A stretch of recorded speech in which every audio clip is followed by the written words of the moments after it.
Hey there, and thank you for joining us today. We are previewing the 2024 Major League Soccer season for every team in the league, and today we're talking about the Portland Timbers.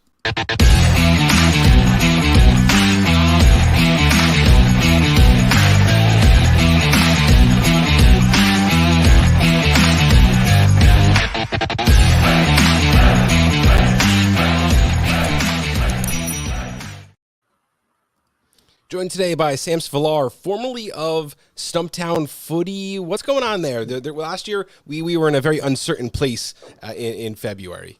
Still alive. Stumptown Footy is still there. We're just not part of SB Nation anymore. SB Nation gutted its MLS coverage, and so all of them jumped ship. So Stumptown Footy is its own entity now. We're on Substack. Just like all good blogs, their destiny is just to become a newsletter that's delivered to your email inbox. So we've kind of reached like our final form. So it's still Stumptown Footy, but we're still just doing our own thing, just with a slightly different URL nowadays. I don't know what that is. That's just junk mail. Yeah, I mean, I'm convinced some people still have us flagged as spam. So they're like, what the heck happened to Stumptown Footy? It's like, well, you have a year's worth of stuff. Yeah, exactly. Check your spam box. Yeah, exactly. So, but yeah, it's stumptownfooty.substack.com. It's got all the same stuff that was on the old site, just slightly different formatting, a little more creative control, which is kind of nice too. So we're still chugging along. We're still fighting the good fight. Great, and thank you for coming on again. Always a great time when we get to talk Portland, and it's been up and down over the last few years, but we need to get into it. Last season, 11, 10, and 13 record. You guys finished 10th in the West and missed the playoffs. 19th in the league in points per game at home, 23rd in the league at points per game on the road. You had 58 goals allowed, which was third worst in Major League Soccer. You did have a late hot streak, which ended by losing your last two matches. And you missed the playoffs by 1 point with that decision day loss. So definitely a down year for sure for Portland, not maybe what we expected heading into the season. What can you tell us about 2023? Well, if any of yours could see, I just get so emotional. Had a coughing fit. Hearing about 2023. It was not a good season for the Timbers, like just, straight up, especially coming off the heels of missing the playoffs in 2022, missing it for the second consecutive season. It was just the first time that happened since the Timbers entered the league in 2011 and 2012. So it just wasn't up to the standard of the Timbers, kind of what they expect. And you saw kind of the, how that was reflected in the decision that was made mid-year with new general manager, Ned Grabavoy, making the call to fire Giovanni Savarese. He was the longest tenured Timbers head coach in the MLS era, and they fired him in July. Like you said, that led to a little bit of an upturn in form with interim head coach Miles Joseph coming in. Some of that may have been just to having a different voice kind of in the team. You always see kind of like the new coach bump, a little bit of a different voice, different energy. He simplified a lot of things, but at the end of the day, the hole that the Timbers dug themselves into going into the later season was just too deep for them to get out of. Like you said, ended the season with a bit of a face plant. In reality, if they had made the playoffs, they probably weren't going to go very far. I wouldn't have anticipated them getting past that play-in round in the first round. And anything beyond that would have been a pretty far cry for the Timbers. And, in short, this was really disappointing for a team that had found itself in the MLS Cup final just 2 years ago to go from missing the playoffs 2 years in a row. That's not the standard that the management or technical staff expected of the team. And frankly, that's not the standard of the roster. If you look on paper, much of Portland's roster last year, that was a playoff roster. They're probably on paper, at least as talented as a lot of those teams that made the playoffs. And so to not make it is, a bit of a failure. It was a bold move of Grabavoy to fire Gio halfway through this season, especially considering that just a year prior, they'd signed him to a contract extension. So they were eating some cash there. But ultimately, it was seen that, the roster was not playing up to the sum of its parts. And when that is happening consistently, generally you start to look at the head coach as the main kind of source of kind of a lot of that. So that leaves Portland with kind of hitting a little bit of a reset button. They definitely haven't torn down that roster from last year. A lot of the major pieces, a lot of the main players are still there, which I know we're going to get into. But, it's a little bit of a shift with bringing in new head coach, Phil Neville, who has some MLS experience, but is definitely, it was an interesting hire. It was an interesting couple of weeks when that Phil Neville hire was announced, because, it was not the direction that a lot of people thought Ned Grabavoy was going to go. Well, we can touch just briefly on this. They had last year, we had you on after, and we expected you to be happy, excited, talking about the future of Portland after being in MLS Cup the previous year. It was not the case. It was a mess, to be quite honest. Higher ups getting fired for neglecting their duties to prevent sexual misconduct of some sort, other types of misconduct that were alleged on this team. So how does it feel now going into this season? There is a reset button. You hired Phil Neville, who had similar allegations on him at the time. That doesn't seem like it seems like if you have two guys and one of them has those kind of things, you don't go with that guy. You'd think. that was I think a lot of the consternation amongst Timbers fans, because what you referenced kind of all stemmed from the kind of bombshell report about Paul Riley that was initially published in The Athletic. Paul Riley, former coach of the Portland Thorns, that had accusations of sexual misconduct, sexual coercion levied at him by former Thorns players. And then through the investigation from U.S. Soccer, head up by Sally Yates, it implicated many people in the Timbers organization in, like you said, failure to prevent much of that behavior from happening and from continuing.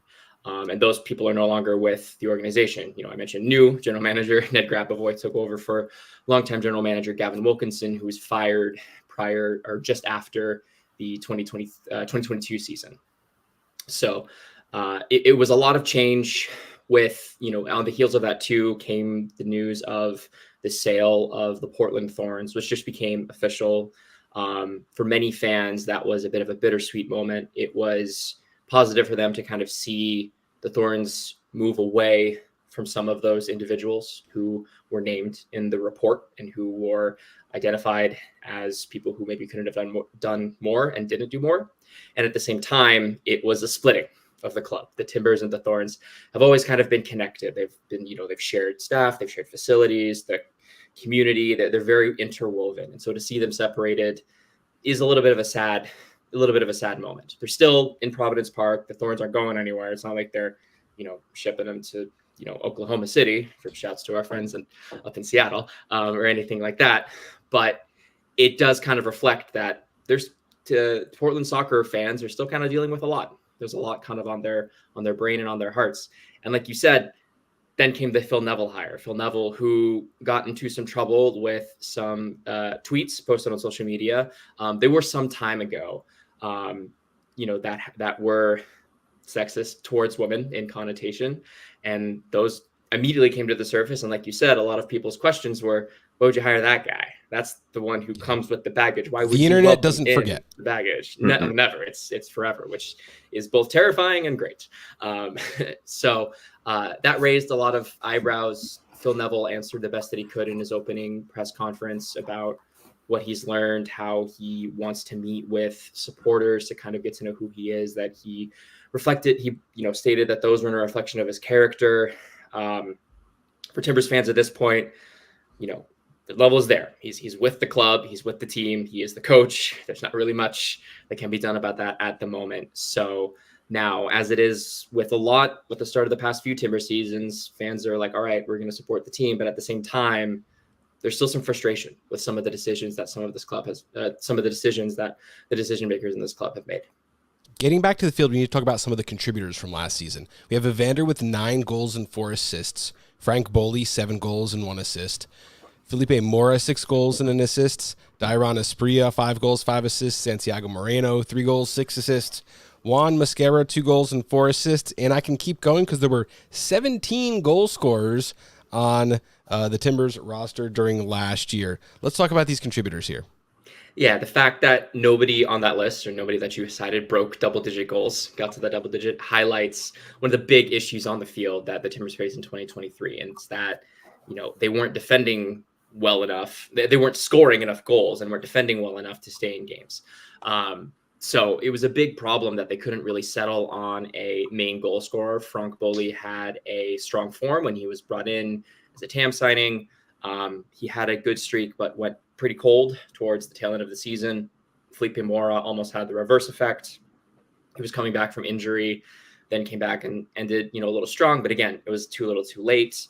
The big story, of course, was going into last season was the acquisition of Evander, club record transfer fee coming in from Denmark to be that creative midfielder presence. He put up, you can see they're decent looking numbers, but those ultimately aren't what Portland wants from him. They want Evander to be that, Diego Valeri presence as they've had in the past. That Sebastian Blanco, that double-digit assist and goal scorer, creative fulcrum that really helps the attack kind of hum. And you can put a lot of Portland's lack of flow in the offense to the fact that they never really had that creative hub. Evander, as we see with a lot of high-profile players coming into MLS, took some time to try to adapt. He had to adapt to the speed of the league, the physicality of the league. He would often show his frustration sometimes with how opposing teams would get a little physical with him, would foul him. That's just the nature of MLS. That's how a lot of teams tend to defend. So he was still kind of getting his feet underneath him. But you look at that roster too, a lot of those players are talented players. Santiago Moreno has always kind of felt poised for a breakout. He has a lot of skill on the ball. Juan Mosquera might be their most impressive young player, U22 player on the roster, who is electric going forward and attacking from the right back spot. The fact that, right back had 2 goals going into this season, that shows a lot of how advanced he likes to get. So there is definitely talent in a lot of those contributors. It is a matter more of how do they all fit together? How can you put each player in the best position for them to succeed? And that's kind of the challenge that Phil Neville has to figure out. Of those contributors of this squad, can you pick kind of an MVP for last season? And it's kind of a tough season, but who's the guy on that team that really made the team, work, even, sparked that almost getting back to the playoffs? Yeah. If you look at kind of the Timbers run in the tail end of the season, a lot of it came from increased play from Santiago Moreno. He was shifted into a more central midfielder kind of role. He was kind of shunted off to the wide role under Giovanni Savarese. Miles Joseph moved him inside, and it really helped kind of free up the attack, having an electric attacker in the middle. He didn't put up amazing numbers towards the tail end of the season, but it was his play that really kind of helped unlock space for Evander, unlocked space for Darren Asprilla on the wings, unlocked space for Felipe Mora up top. He was kind of the one that everyone was really excited to see kind of, okay, Santi's playing well again. It was really good to see that, which is a stark contrast from last July when he was reportedly asking for a transfer away from Portland. He was asking for a trade. And then to see him kind of, come back in and kind of get his feet underneath him a little bit more and be more productive was a really cool sign to see from a young player. And he probably, for a lot of people's money, was the most exciting attacker through the tail end of kind of last season. It's nice to see, maybe some recognition go to somebody who's not just like, oh, well, the leading goal scorer is our MVP, That's cool. What about, do you have somebody else who kind of overperformed or overmet expectations? Somebody who I think surprised some folks with how well he performed, maybe not necessarily overperformed, but kind of is starting to kind of show that level, is Zach McGraw. I know it's weird for me to be naming a center back, but he definitely emerged as one of Portland's most consistent defenders last season. Portland is not the team you look to in MLS for draft pick success stories necessarily, or young player success stories, but Zach McGraw is becoming one. He's, he was a very strong physical presence. He became a starter through the tail end of last season. He, statistically, if you look at some of the advanced statistics, he was among the lead leaders in defending in the box and clearances, interceptions. He's a big man, so it's really easy for him to win the ball. So he's definitely one that I think impressed and surprised a lot of people watching Portland last year. And he's really being seen in this season as a leader, as one of those, okay, you're not a young player anymore. You're not like a rotation player. You're a starter. You're a starter in the back. You got to be the guy to kind of help raise the level of what our backline is at. So he really jumped out and stood out. I think Juan Mosquera continued a positive trajectory from 2022 into 2023. He'll be looked at to be doing big things this season as well. I think those are two guys that I think are really, over impressed, and I think overperformed and are primed for big things in 2024. Cool. With that, we do have to turn the page. We'll come back to some of those things. I want to go back to Zach McGraw when we talk about the lineups, but let's talk about some of the changes this team is making going forward. Looking at the outgoing players first, Brian Acosta, Frank Boley, Yaroslav Niezgoda, and Sebastian Blanco. Look, there's a name that immediately sticks out to me in Sebastian Blanco. Do you want to just say a couple of words about that? Yeah, it was that was a very sad departure. The writing was kind of on the wall for a few seasons with Sebastian Blanco. He had been dealing with injury on the tail end of 2021, never really reached kind of that peak form that carried Portland to the MLS Cup final in 2021. With his growing age, with the amount of money that I think he was, was asking for, it just really wasn't working out. So it was really sad to see him go. His departure is definitely more of kind of an emotional loss than necessarily a productivity or on-field one. He wasn't putting up incredible numbers the past couple of years, but he's been at the heart of a lot of huge emotional moments. I think the highlight was in 2024 or 2023, excuse me. One of Giovanni Savarese's last games in charge, Portland, as a home game against the Columbus Crew. They were honoring Diego Valeri, club legend, putting him into their Ring of Honor. It was, for my money, one of the best Timbers games of last season because it was back and forth. Columbus obviously went on to win MLS Cup. Really talented team. Portland fought back, and then it was a late goal from Sebastian Blanco that won the game. So beating them at the last minute goal on a day that was honoring Diego Valeri, that was probably one of the emotional high points, and probably it was a nice kind of final moment from Blanco. With him gone, it's kind of now on the rest of the team to kind of who's going to step up to be that emotional leader. That was Blanco on the team for the past couple of seasons. He was, when the team needed to kind of get a little fired up, he would go take a guy out. He would go tackle a guy and get people a little bit excited, get in somebody's face, or do something incredible on the ball. That was him. And so now Portland has to replace that. So he's up there with some of the greatest kind of Timbers of all time. And to see him go, is a little sad to kind of, he was the one wearing the number 10 jersey since he came to town in 2017. So seeing him go is kind of definitely feels like a turning of the page and ending of an era. It really does. Blanco was one of the more, or the most, one of the most recognizable Timbers of, the recent era.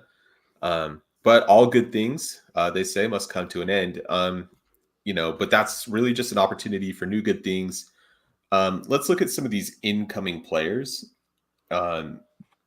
First off, looks like a couple of center backs, Kamal Miller and Miguel Araujo, a goalkeeper in Maxime Crepeau, and a left wing in Anthony. Maybe can we talk just a little bit about these players? Who in here excites you the most? Yeah, I think I literally was entering into free agency and looking at, when people were starting to make intra MLS moves. I remember telling Portland's never the team to go for that high name free agent, never the one to kind of, pursue kind of like the Miles Robinsons or, the Matt Hedges, those big name ones. And then 2 days later, it was announced that, they're going to sign Maxime Crepeau. I'm like, they must have heard me, because the Maxime Crepeau signing is a big one. It was surprising in a good way for the Timbers to go out and spend some money on a proven MLS winner, essentially. Maxime Crepeau was, an integral piece of LAFC's sides that won back-to-back supporter shields, the MLS Cup in 2022. He is probably up there with, at least on paper, one of the most talented goalkeepers that Portland has had in their MLS existence. So he's automatically an upgrade. And, we were talking about big MLS experience, proven moves as well, bringing in Kamal Miller, swinging that trade with Inter Miami. Imagine that Phil Neville probably used some of his connections with his old club in Miami. And also he spent a brief time as an assistant coach with the Canadian men's national team, maybe got to know Max Crepeau during that time as well. But to get Kamal Miller, who's another seasoned MLS vet, was a strong part of Miami's team when they made that run to the Leagues Cup title last year.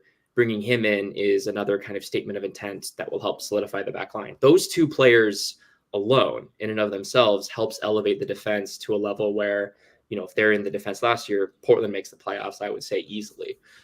They're good for probably at least 2 or 3 more wins, which, because Portland missed the playoffs by 1 point again, that would have gotten them into it. So those are big moves for Ned Grabavoy. And in a statement, keeping some goals out is probably the key for this team. Well, and MLS, like, if you can Thanks for the John Madden moment. The way to win the game is you score more points than your opponent. If you put the ball in net more than the other team does, you're gonna end up with some wins. Yeah. And you this keep is it why out I'm on this show. And MLS, it is a big difference maker. If you can have a good defense, like not even a good defense, if you can have a decent defense in MLS, you can go pretty far. Like that's a pretty good, solid foundation, especially when all of the money is, put into designated player attacking forwards, midfielders, right? If you can get a solid defense that can meet those, that's a really good foundation for a playoff team. And that was, in signing those players, that was a belief that, hey, this is a playoff roster. We need maybe 1 or 2 moves, maybe like, maybe a difference maker at forward, which we can talk about. But, to make those moves for Ned Grabavoy was kind of shrewd to look at it. And from the case of you're going to get MLS experience, you have a new head coach, kind of a new voice at the top, trying to gel teams together. Getting MLS experience is a good way to kind of ease that transition. You mentioned also Anthony on that list as well. He came in mid-season, in Portland U22 signing. He's another young, exciting attacker. Portland has very quietly gotten younger over the past 2 or 3 years. Sebastian Blanco is now gone. Yeah. Diego Valeri left 2 years ago. You mentioned players like Yaroslav Niskoda kind of moving on. Portland has like slowly but surely kind of become younger, which has been very important for this team. Now, I say that also now knowing that, the ageless Diego Chara is still a starter for the team, which, I'm sure we'll talk about him. But I mean, he's ageless. He won't. I'm convinced that he'll play. Like, I'm not going to be convinced that he'll retire until I actually see him like not playing. That's just how he is. But with Anthony, it's another example of, we're betting on players that can develop rather than going off of just proven commodities or players that are, a little bit older in age. Getting young players that can grow, that can develop, that can kind of show like their talent.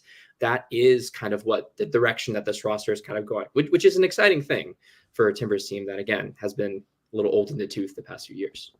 Let's talk about turning on a game. What do we expect to see this year as far as tactics, personnel? What do we expect the X's and O's to look like? Honestly, your guess is as good as mine. With a new coach coming in, especially a coach like Phil Neville, who, hasn't coached.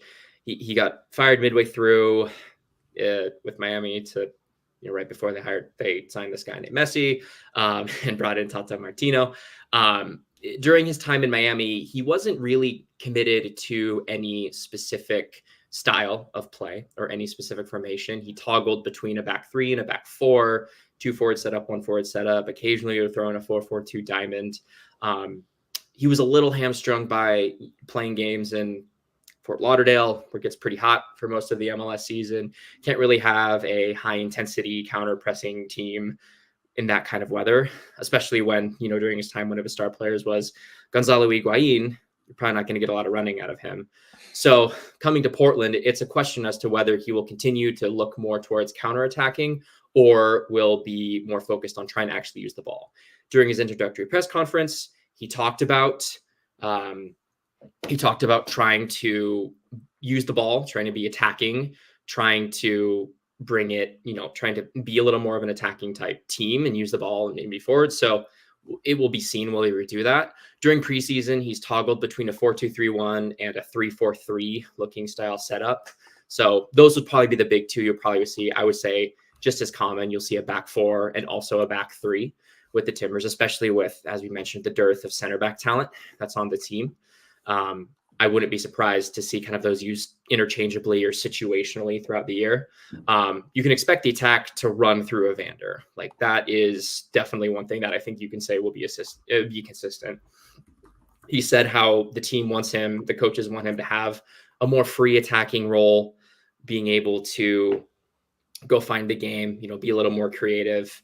That's what they'll be looking him to do. So they'll probably try to play centrally through him and try to find wingers in space. That was one of their weaknesses last season, and I know they're going to be sure to correct it. So having a free-flowing, creative, attacking Evander in the middle of the field will definitely be a huge help for trying to kind of spring kind of like those wingers. Question in the chat about Cabecita joining. Said there were rumors. I guess that's Jonathan Rodriguez, the old Benfica Cruz Azul player. I think he went to Al Nassr in the Saudi league. I haven't heard anything. I haven't either. I think it's been, you referenced it. So the Timbers, with getting rid of one of the main outgoing transfers, Yaroslav Niezgoda is gone. So is Jimmy Chara, younger brother of Diego Chara. He left Portland after 4 seasons. That opens up 2 designated player spots for the Timbers, and they have been very vocal about how they're planning on using those DP spots, and specifically how they're going to use them on attackers. It was a question of whether they're going to go out and get an attacking goal-scoring winger, get out a center forward, a number 9. The consensus seems to be that it's going to be a number 9, and that it's going to happen, quote unquote, soon. They said they're hoping to get it done before the start of the MLS season, which is this episode is 6:30 on Friday, February 16th. So expect something at 7:15 on Friday, February 16th. As soon as we all like hang up, we'll be like, hey, great episode. Can't wait to hear about the DP. They'll sign the DP. That'll be what it is. But I was going to think that, got a week, guys. So you better get this signing across the line if you want to be able to say you have it done. The player obviously isn't going to be playing on opening night, but if you want to say you have it done, that's probably the direction to go. But that player would fit the profile. If we're looking at a forward, somebody who's experienced, probably a significant transfer fee considering where he's playing now, that would be the type of thing that they want to go out and get. Because, you can see with the depth chart here, they have Felipe Mora. He's dealt with knee injuries the better part of the past 2 seasons. Nathan Vicazza, he hasn't really proven that he can be a consistent leader of the line. After that, it's homegrown player Teke Ikoba, who's, still growing, still developing young player. So having a proven goal scorer up top would be a huge benefit for this team. That seems to me that if you look at the top 6, we have Felipe Mora and then Anthony on one side, Santiago Moreno on the other. Pretty solid. Evander, Eric Williamson, Diego Chara. We could talk about the midfield. This is a solid midfield. The depth isn't necessarily as deep as I would want, but you're going to be up there with the best. Your best 3 is one of the best 3s in Major League Soccer. Can you talk about them, how they play? We already said Evander is expected to be more of a free-flowing number 10. Do you see these as 2 6s, 2 8s, a 6 and an 8? Yeah, with the double pivot, usually a little bit more of a 6 and a little bit more of an 8. Somebody who likes to stay a little bit more closer to home. That'll probably be Diego Chara, probably sitting a little bit deeper. It seems like it's an eternal question going into each season is like, is this the year Diego Chara slows down? Is this the year that he finally can't cover all of the space on the field that he can? And he's said that question. His answer has been nope for every year that we've asked it. We have to ask it yet again this year. He's approaching 40. And Father Time is undefeated is something we like to say on the show, one way or another. Diego Chara has been magical at avoiding that second yellow card. He'll almost always get that first yellow, but getting the second one, he's always great at avoiding it. One way or another, that second yellow card is coming, and he's going to eventually be sent off, if you want to continue the metaphor. But he will still be that look to be that number 6. After him, I agree with you that could use maybe one more player that you can be a little more confident can play that number 6 role. Christian Paredes, who hasn't been necessarily starting in preseason with the first team group. He proved last season that he can be a very good box-to-box player, very good number 8. Number 6 role, it's more of a question mark. Does his instincts, does he make him more inclined for staying at home?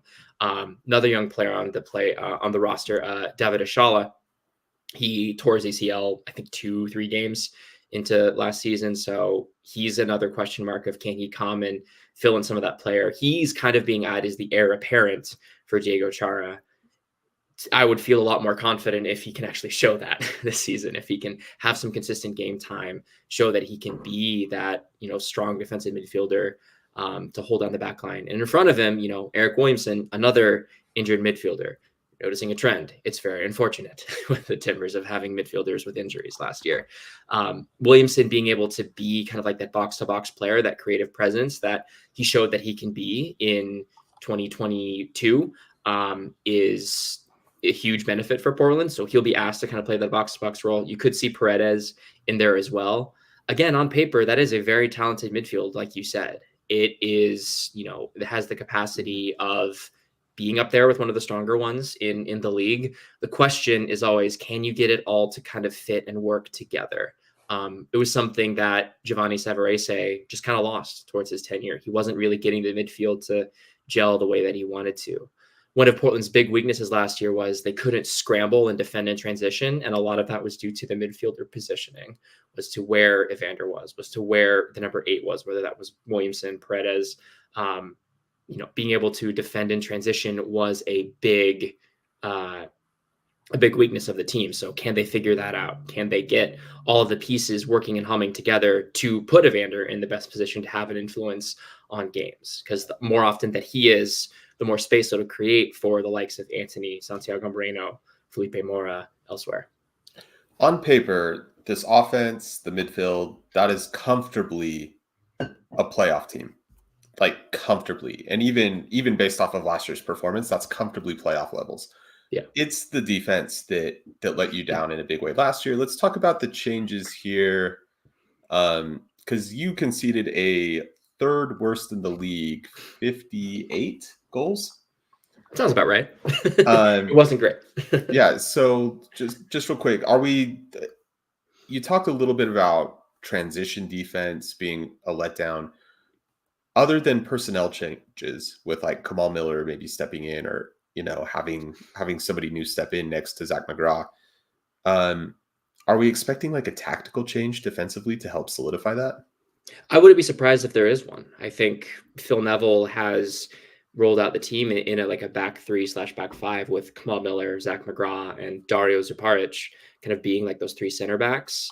And, you roll that out so you can have like a really strong, solid defense there. It gives a lot more flexibility for defenders to step into the midfield to kind of help snuff out attacks as transition is happening. So that is one way to correct kind of some of the errors of the last kind of regime and help to influence things in a positive way in the defense there. Having a strong voice like Maxime Crepeau back there, who helped to marshal the back line. That is a huge positive as well. You mentioned the goals against numbers. It was not great last year. Many of those goals against and were given up in games where Portland conceded 3, 4, 5. You gave up a goal to NYCFC. Yeah, they were terrible on the road. And so, I mean, that should tell you everything you know. I think they gave up, I think it was 5 to Atlanta. I mean, Atlanta was good, but anytime you're giving up 5 goals, it's too many. Yeah, super not great. Who do you see as the starting center back pairing? Do you see it as a 2 or a 3? I guess first question. That's a tough question, man. It's a tough one. You haven't seen it. It's hard for me to commit. Right. I mean, I think with, nobody live streaming their preseasons anymore, it's impossible for me to say, oh yeah, this is definitely what it's going to be. Important to note, Claudio Bravo, presumed starting left back, is currently out. He underwent knee surgery before the season began. So he'll be out until around April. So it's always going to kind of be an imperfect solution at left back or left wing back if they play a back 3. I think this with Eric Miller in that left back spot, with the starting center back pairing of Kamal Miller and Zach McGraw, that's probably the safest option. You go 4-2-3-1, Zach McGraw, Eric Miller in the back, Juan Mascara on the right, probably Eric Miller. So yeah, there'll be 2 Miller's time in the back on left back and center back. That's probably going to be your starting day, starting back line, opening day, starting back line. Just for the sake of familiarity. Portland played a lot in a double pivot last season. So, you look at the players in front of them. Diego Chara knows how to play in a double pivot. Eric Williamson knows how to play in a double pivot. That is probably the safest option if you're trying not to chop and change a bunch. I also wouldn't be surprised if, especially in these opening few games of the season, you see Portland be situational with how they line up. Their opening game is at home. They're playing the new look Colorado Rapids under Chris Armas. So, new playing style, kind of very revamped squad. Probably going to be pressing, probably going to be, counter pressing. So being prepared for that, being in like a more kind of like solid with that, winning that midfield advantage with a 4-2-3-1 is probably a safer way to go. I'm not a coach. I have no idea what Phil Neville is telling them in training. So he could go the opposite direction and go with a back 3. Portland has one more preseason game. They're down with a bunch of those MLS teams in California, the Coachella Valley Invitational. I think whichever lineup they go with the starting lineup in that final preseason game, that's probably what we're going to see on opening night. That's what I would say. And I think it's going to be a 4-2-3-1. I wouldn't be surprised if it's a back three, like a 3-4-3. I pulled up some storylines. These are things that I think we should be keeping our eye on throughout the season. They might, maybe something throughout the summer. If I turn on Portland, this is what I have in my head. First, does Anthony pay off his price tag? I think it was $3.5 million for this left winger. That's not nothing. Do you think he's going to be a big contributor in the offense? They're going to ask him to. Portland is very quietly kind of low on winger depth. Since, Jimmy Chara is kind of gone, and Marvin Loria, another kind of depth player, underwent knee surgery. I hate that I have to say multiple Timbers players undergoing knee surgery, but that's where we're at. So he's also out for a time. So Anthony's he's probably going to be starting for the first chunk of the season. And that's, a lot of pressure to put on a young player. He doesn't have to go out there, and become world-beating, goal-scoring winger who's scoring or assisting every single game, but he has to produce. He has to show some consistency. For a young player, that's a challenge. I think definitely a player who's still adapting to the league, that's going to be a challenge. I think it's a question. If he doesn't, Portland's kind of in a tough spot. I'll be definitely looking to see, because, he showed that he has talent last season. He showed that he's crazy fast on the wing, can definitely be not afraid to go direct right at defenders. Good with his feet, good footwork. If he can show a lot of that skill, then all right, he's kind of coming good with that promise. If not, then Portland's got some tough decisions to make with young players and kind of development there. We've talked about Evander enough. That's half the show, and as it should be, there's going to be a lot on his back. Can he produce elite numbers? And we're just really looking for a yes or no. Like, do you expect him to be 15 goals, 10 assists this year? I believe he can. I believe he has that capacity in him. I'm not going to go in here and say that, he's going to do it. He's going to be pushing for MVP. Watch out, Leo. I don't think you know how this works. We need the soundbite. We need the soundbite. Yes. I'm going to clip you saying yes player. Another time. Throw it right in there. Let's go. Yeah. Just like kind of clip all my things together. Be like, Evander will be better than Leo. Yeah, exactly. He has the capacity for it. He showed when he was playing in Denmark for Midgetland, he was that style of player. He can be that guy that can kind of produce like those huge numbers. That's what Portland signed him to be. Like, they didn't sign him to be a 9-goal, 10-goal guy. They signed him to be a 15 goal, 10 assist player. So he has that talent in him. It's the question of, can he be put in the position to best use it? And can he adapt to the rigors of MLS, the schedule, the playing on turf, like Portland does play on turf, and players have said that does take more of a toll on your body. Playing in Texas in the middle of the summer, like little things like that. Like, can he kind of adapt to the grind that is an MLS season and stay consistent to the point where he can, show that talent more consistently? Scott, any final thoughts here? Yeah, look, it's a quick one. Yes, no. Portland playoff team? I say yes. I think that, especially if MLS keeps their 9 playoff teams, this team has no excuse for not. It's funny that the season only starts in 5 days and we don't know what the playoff format is yet. But we'll make it up as we go. They're just gonna. It's just gonna be like, oh yeah, sorry, it's World Cup style now. Three groups of 3. Have fun. It's mini Leagues Cup. We're just going to do the Leagues Cup again, but just for the MLS Cup playoffs. That would be fantastic. And it's like one of those, like, you flip a coin, and it's like, oh, no, best of 3. Oh, no, best of 5. However many it takes for Miami to win, that's how many playoff games there's going to be this offseason. Miami's in 10th. East gets one more playoff spot, just because. Take it from the West, actually. Okay. Sam Svilar from Stumptown Footy, thank you so much for joining us. I think this is our 3rd or 4th time together. Yeah. Let us know one more time where we can find your work. Yeah, always a pleasure. You can find Stumptown Footy on stumptownfooty.substack.com. Actually, also just started a podcast of our own, Stumptown Radio. You can find it on Apple, Spotify, and also on the Substack site. Our first episode is an interview with Zach McGraw. It's a great one. He talks about pickleball, choreographed dances with the team, and amazing stories about Dario Zaparic. So if you're interested in hearing from MLS players and hearing kind of about what it's like under Phil Neville in Portland, it's a great episode to check out. Love it. Have to check that out. Guys, thank you for watching. Thank you for joining us here at the Designated Pundits.